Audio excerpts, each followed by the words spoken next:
Ya, pregunta que dice.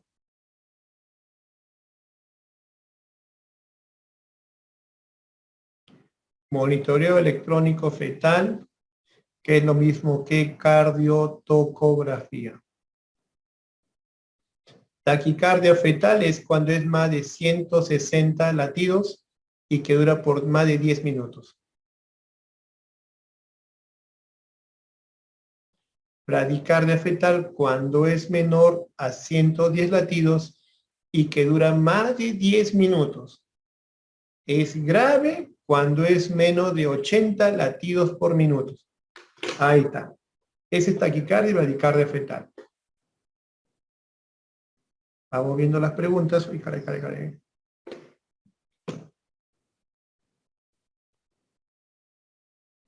Ya está. ¿Cuál era la medida de bradicardia? Ya lo puse, 110 latidos. ¿Cuáles son las características del moco cervical en la gestación y cómo diferenciarlo de una cervicitis? A ver. Moco cervical viene a ser la secreción gomosa o fluida que se produce en el cuello uterino.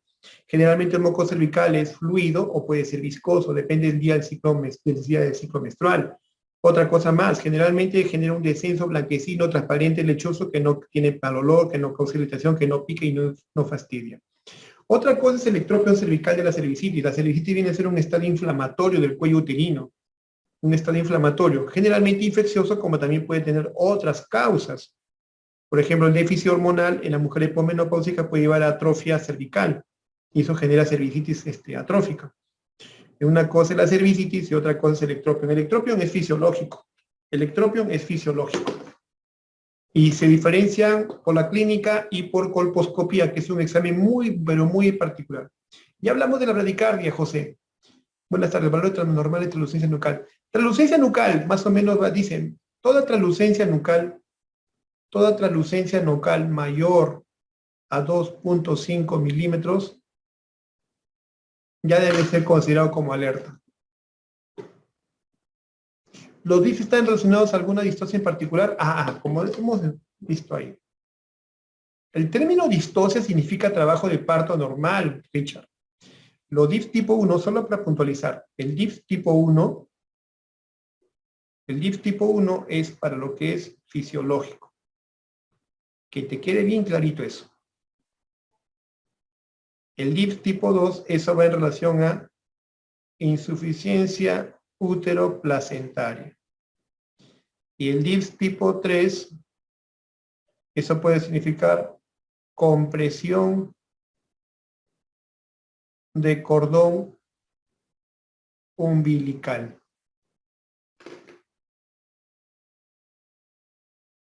¿Ya, Richard?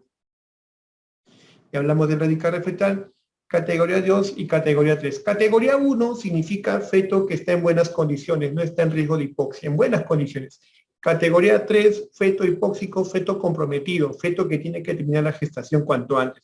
Categoría 3 es grave. Categoría 2 es aquel feto que está en aquella condición en la cual no es ni 1, ni tampoco es 3, pero que en el curso del tiempo, en la evolución, puede hacer que progrese y se convierta en 1,3 o se convierta en 1. ¿Cómo saberlo? Vigilancia y evaluación periódica. O de repente someterle un test estresante, o de repente hacerle una ecografía Doppler. Hay que determinar. ¿Cuáles son las indicaciones de test estresante? Generalmente la indicación de test estresante es cuando sospechamos de insuficiencia uteroplacentaria. ¿Y dónde hay insuficiencia uteroplacentaria? En los casos de RCIU y oligohidramias. Generalmente pedimos test estresantes. ¿Cuándo se usa el gestograma? La fecha probable de parto es de la semana. El gestograma es una buena herramienta.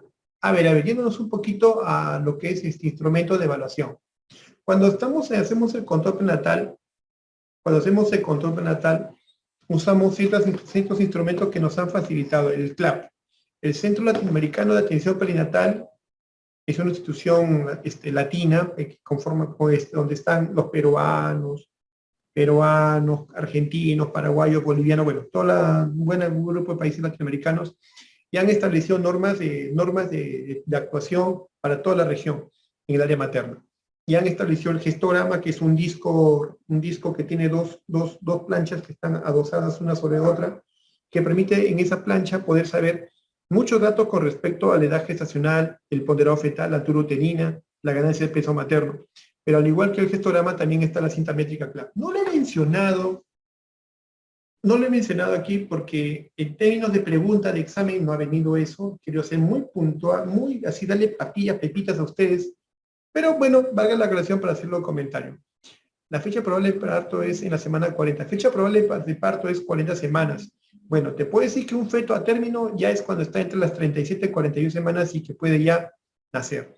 Desidealización viene a ser el cambio que ocurre a nivel en endometrio, producto de la acción de la hormona gonadotrofina coriónica y la progesterona. El endometrio comienza a estar en mejores condiciones para que pueda producirse el implante. ¿Es correcto el término anemia dilucional? Bueno, preferimos decir, ¿no? Anemia fisiológica del embarazo, ¿no? Una anemia fisiológica del embarazo. La anemia dilucional, sí. Más que correcto, yo diría, no es tan usual, pero si me lo dicen a mí, es la anemia dilucional del embarazo, yo lo entiendo como que es la anemia de la gestación. La anemia fisiológica de la gestación. Las desaceleraciones vienen a ser la caída de la frecuencia cardíaca fetal. Las desaceleraciones, Crisel, viene a ser la caída de la frecuencia cardíaca fetal sobre su patrón de línea de base. Cuando esta ocurre en espejo de manera lenta y coincidentemente con la contracción, con el inicio de la contracción uterina, eso se llama DIF tipo 1. Cuando la desaceleración aparece en el acné de la contracción, eso se llama DIF tipo 2. Y cuando no guarda ninguna correlación con la contracción uterina, eso se llama DIF tipo 3. Es no estresante. ¿Eso en qué consiste y qué es estresante? Buena pregunta, Sergio. Buena pregunta. Dentro de las pruebas de monitoreo electrónico fetal, de lo que hemos hablado de la carotocografía, monitoreo electrónico fetal, tenemos estas dos pruebas. NST, test no estresante, o test, así le decimos, test no stressful test, o test no estresante. Consiste en la presencia de dos aceleraciones en un plazo de 20 minutos. Y eso te dice que está muy bien. El test no estresante consiste en observar la presencia o que tengan dos aceleraciones de forma espontánea o provocadas en un trazo de 20 minutos. Eso que te dice que el feto está en buenas condiciones. Que está en buenas condiciones. Y el otro es el CST, o test estresante, que te dice la ausencia de DIFs tipo 2 en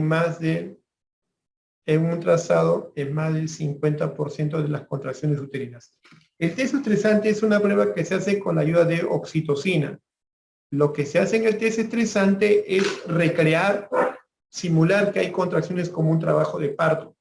Se le somete a la gestante a un estímulo con oxitocina y se ve en el tiempo si es que ella comienza a presentar desaceleraciones. Ese test estresante, entonces, lo que hace es imitar las contracciones de un trabajo de parto. Se hace un estudio generalmente de 10 contracciones y en esas 10 contracciones se observa si es que hay o no ha habido desaceleración. Si no ha habido desaceleración en más del 50% de las contracciones, se dice que es un test negativo, no pasa nada. Ese feto no tiene riesgo de que pueda haber insuficiencia uteroplacentaria. Factores de riesgo para indicación de ecografía genética. Bueno, en factores de riesgo para ecografía genética tenemos varios. Por ejemplo, ¿no? Gestante añosa, más de 40 años. Gestante con antecedentes de pérdida de la gestación previas. Gestante con antecedentes de productos como malformaciones genéticas.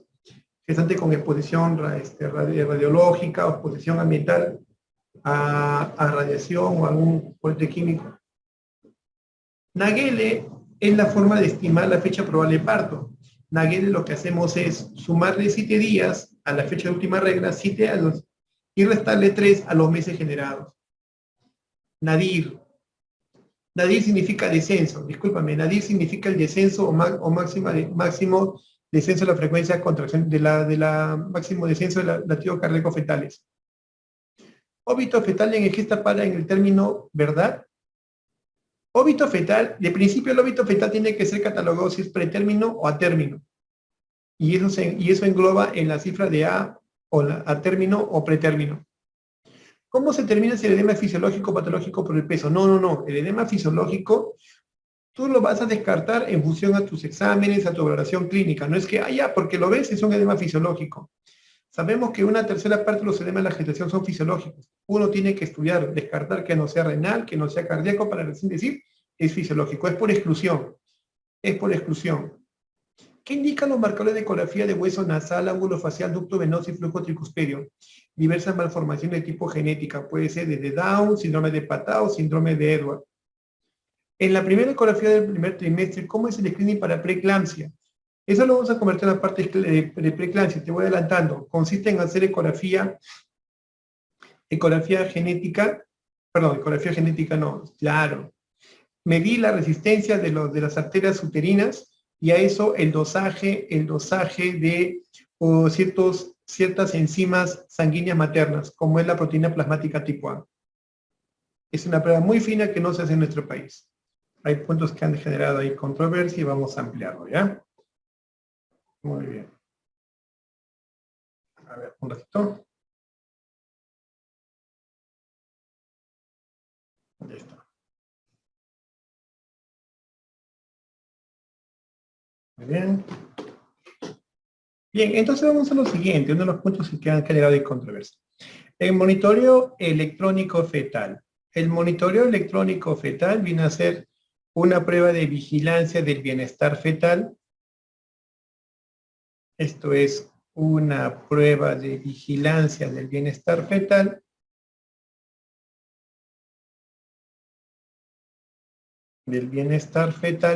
Y esta prueba básicamente lo que valora es lo siguiente: los latidos cardíaco-fetales y la dinámica uterina. ¿Sí? De esto se hace un registro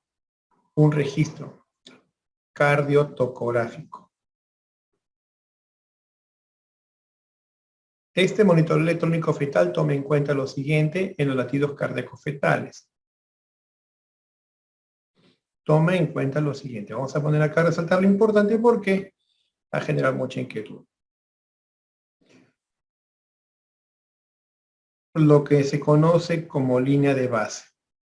Una línea de base normal te dice que los latidos están entre 110 a 160 latidos por minuto. Eso es lo normal.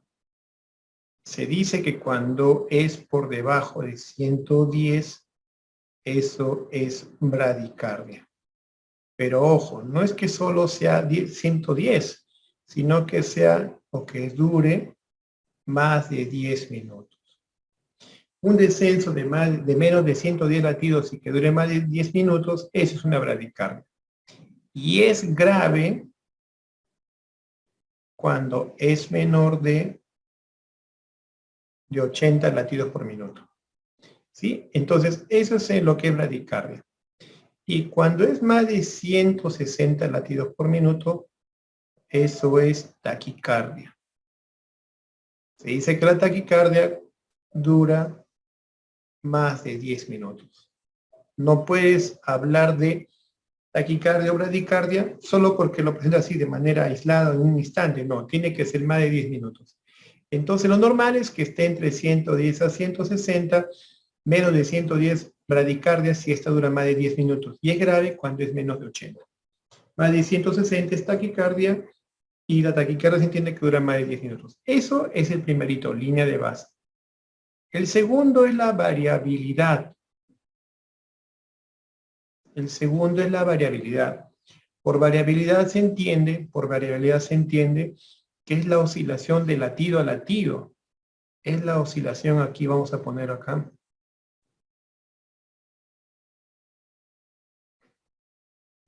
Los gráficos quedaron muy juntos en las anteriores y por eso de repente no he podido explayar en la explicación. Vamos a explayarnos un poquito más. Vamos a explayarnos, no se preocupe. La oscilación que hay latido a latido. A ver, para que me entiendas. En un momento determinado, oculto mi corazón, 70 latidos, quieto loco, 70 latidos por minuto. Esa es mi frecuencia. Henry, temblor, me asusto, me escapo, temblor, me pongo en alerta. y mi frecuencia cardíaca afecta, mi frecuencia cardíaca no afecta, mi frecuencia cardíaca de 70 pasa a 80 latidos, toc, toc, toc, toc, toc, se emociona. Estoy con sueño, comí un pollo a la brasa, estoy medio con la tormenta alcalina y mi frecuencia cardíaca comienza a bajar a 60 latidos, 50 latidos y caigo al sueño. Esa es mi oscilación. Entonces, en el transcurso del día, en el momento, mi frecuencia cardíaca va a estar oscilando. Eso también se manifiesta en el feto. El feto tiene una frecuencia cardíaca que va oscilando. Lo normal es que esté entre 110 a 160. Si a un instante determinado tú le encuentras en 140 latidos, correcto, 140 latidos. Pasa un minuto y le vuelves a ocultar y le vas a encontrar en 150. ¿Qué? ¿Se aceleró? ¿Se puso mal? No. Normalmente un sistema nervioso central adecuado, ok, está funcionando, la frecuencia cardíaca va a estar oscilando así. En un momento será 150 latidos, en otro momento será 145, en otro momento será 135, en otro momento 150. O sea, va a haber oscilaciones. Estas oscilaciones se conocen como variabilidad. Y la presencia de la variabilidad habla de que tiene un sistema nervioso central en adecuada respuesta. Lo normal, una variabilidad normal, o también llamada moderada, es aquella que está entre 6 a 25 latidos por minuto de variabilidad. Esa es una variabilidad normal. Una variabilidad mínima es cuando es menor o igual a 5. Es ausente, yo diría gravísimo, cuando esta es menor a 3 latidos. Menor o igual a 3 latidos, o sea, está 140, 140, 130, 139, 141, 140, o sea, es una variabilidad prácticamente ausente, te dice que ese feto está comprometido neurológicamente. Y ahí sí hay que pensar en hipoxia, hay que pensar en sedación o malformación neurológica, hay que pensar que el feto está en malas condiciones. Eso es con lo que es variabilidad ausente, es gravísimo su presencia. Y lo otro es la variabilidad marcada cuando esta es mayor a 25 latidos por minuto. Una variabilidad por encima de 25 latidos dice que ese feto está hiperestimulado, está sobreactivo, está sobreestimulado. El exceso no siempre es bueno, el exceso puede reflejar patología.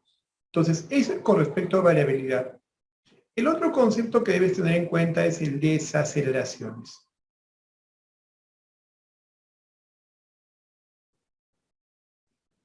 Perdón. Antes de ir a desaceleraciones, vamos a estudiar aceleraciones.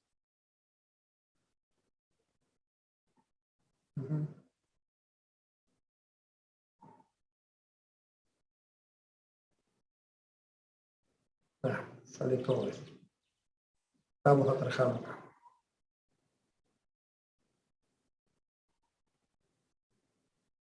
De aceleraciones. ¿Qué son aceleraciones? Es un aumento de más de 15 latidos por minuto y que duran mayor o igual a 15 segundos. Una aceleración significa que hay una respuesta adecuada frente a un estímulo externo.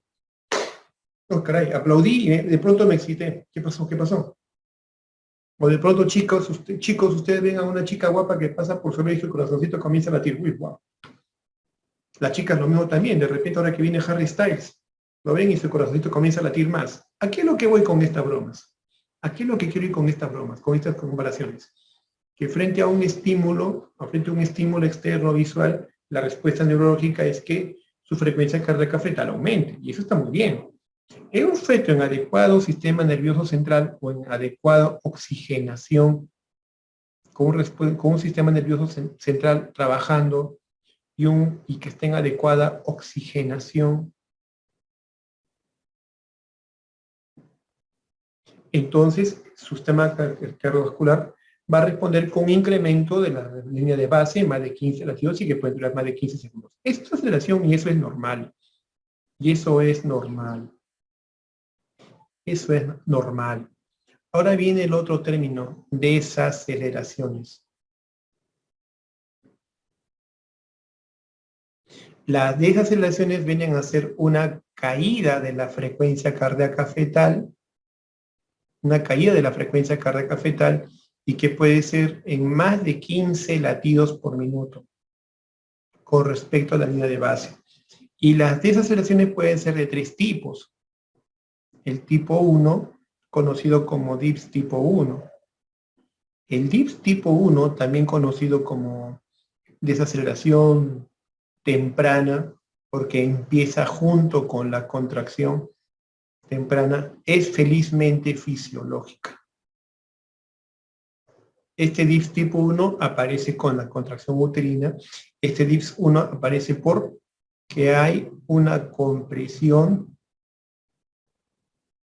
cefálica intensa. Y esto generalmente se ve en el trabajo de parto. Entonces, lo esperado es que junto con la aparición de la contracción, abajo está la contracción uterina, arriba está la frecuencia cardíaca fetal, comienza a caer la frecuencia cardíaca fetal. Entonces, mira, es casi en espejo. Por eso le llaman, es en espejo, dinámica uterina, con contracción, con frecuencia cardíaca fetal. Además, es de inicio lento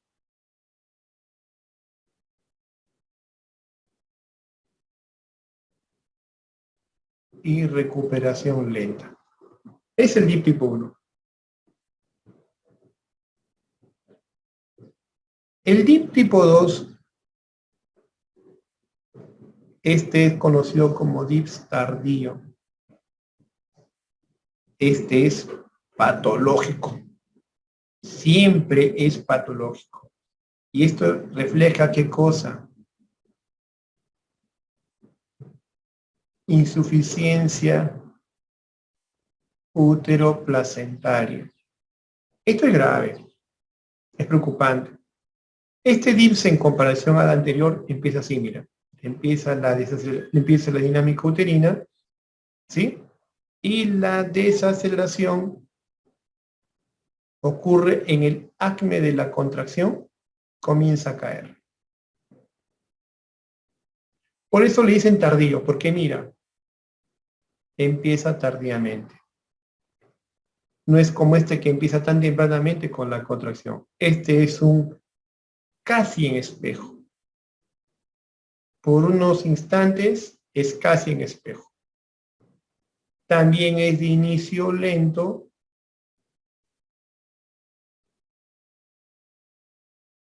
y recuperación lenta.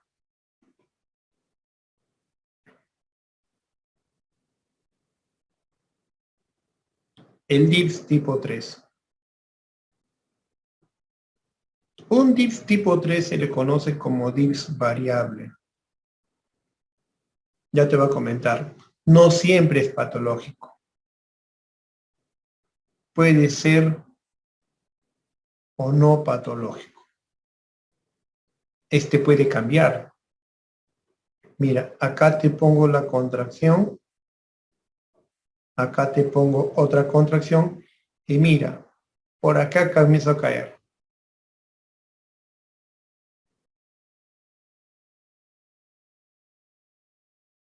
Entonces, este DIPS básicamente es por compresión del cordón umbilical. Y esto puede aparecer en el trabajo de parto. Este DIPS puede ser de inicio brusco, ni bien se comprime el cordón umbilical, ¡puf!, deja de aportar sangre. Y la recuperación puede ser lenta, o también una recuperación así brusca, ni bien se libera la compresión, fluye la sangre. Felizmente este DIPS puede salir de ese contexto, puede mejorar en el tiempo. Entonces, estos son para tener en referencia los tres DIPS tipo 3. Dentro de lo que es monitoreo electrónico fetal, y valga la importancia, dentro de lo que es monitoreo electrónico fetal, hay diversas formas. Una de las más populares es el test no estresante, NST o test no estresante. Esta es una prueba que se puede hacer de forma universal a partir de las 28 semanas. No tiene contraindicaciones.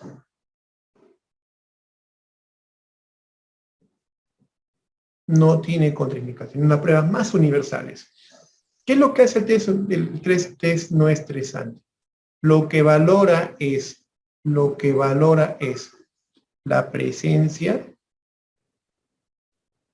de 2 aceleraciones en 20 minutos.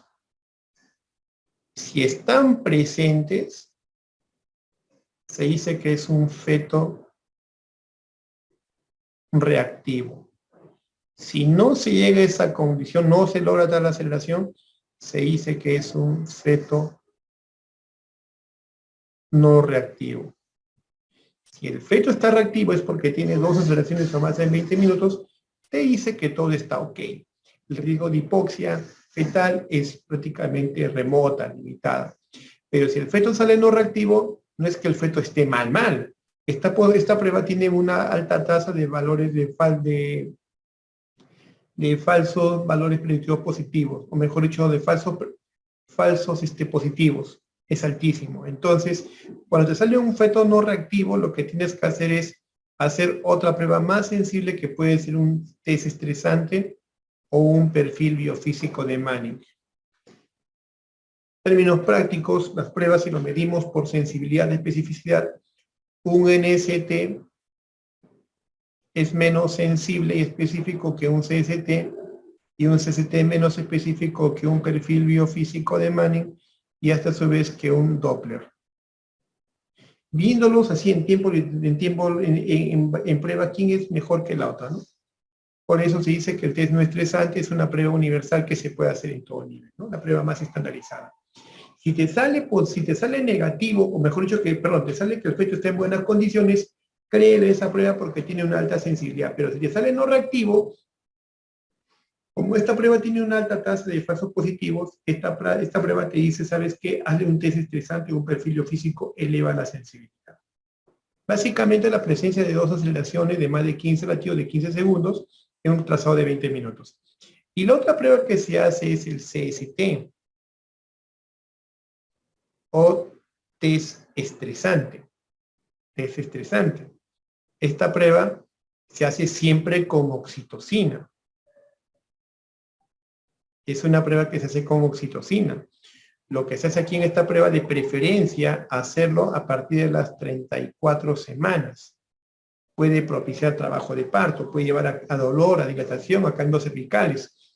Así que esta prueba sí tiene contraindicaciones. En comparación a la otra, sí tiene contraindicaciones.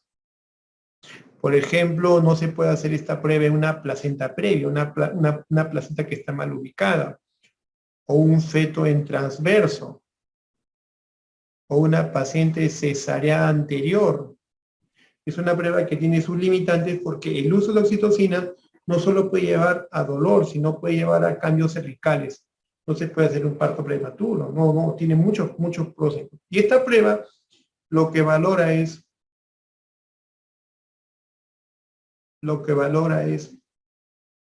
la presencia de DIPS tipo 2 en más del 50% de contracciones uterinas. Entonces, en esta prueba le ponemos oxitocina a una paciente y le damos en infusión. La oxitocina es la principal hormona, la hormona que estimula y genera los trabajos de parto. Es la principal hormona de trabajo de parto que fomenta los cambios de dilatación, incorporación y permite que el feto sea propulsado, empujado. Entonces, esta hormona se libera endógenamente por estímulo del pezón. El estímulo en el pezón hace que pueda haber liberación de oxitocina endógena, o lo otro es dándole infusión a través de un frasco. Pero hay que tener cuidado lo siguiente, que puede llevarle a riesgo de parto prematuro. O sea, hay que tener mucho cuidado, no se puede hacer esa prueba a todas las gestantes. Otra cosa importante, ¿no? Con respecto a a sus pruebas. Se dice que es una prueba patológica cuando hay DIPS tipo 2 en más del 50% de las contracciones uterinas. Entonces ahí se dice que la prueba es positiva. Si es positiva, alerta roja. Alerta roja.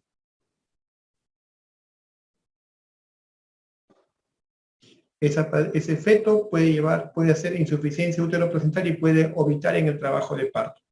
¿Sabes de cuántas contracciones hay en el trabajo de parto? Número de contracciones uterinas en un trabajo de parto normal. Más o menos entre 500 a 700 contracciones uterinas.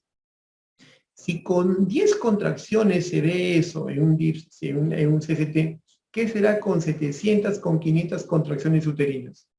Entonces, esta prueba te puede reflejar una condición fetal que puede ser gravísima. Eso es lo que respecta a DIPS tipo 2. Si es menos del 50%,